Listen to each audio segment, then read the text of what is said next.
Gyula. El tudja képzelni, hogy ön bekerülhet a gyakornoki programunkba? Igen. Csapatjátékos vagy magányos hős? Szevasztok! Hello! Csá!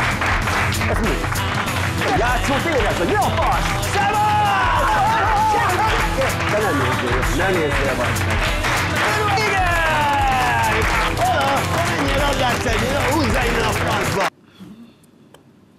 Fejlődőképesnek érzi magát? Igen.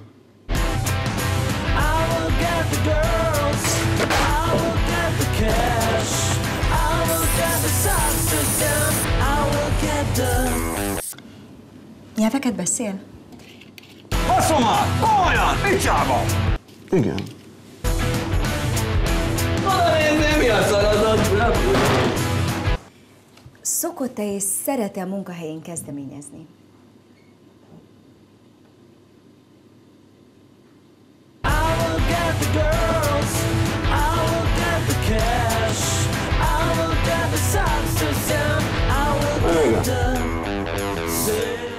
Vizet?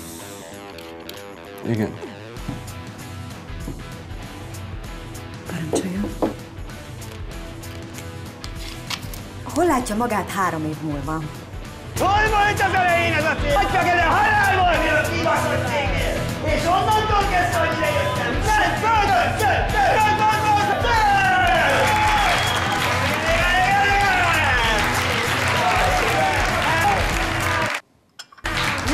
Mi az, ami alapvetően motiválja a munkavégzésben?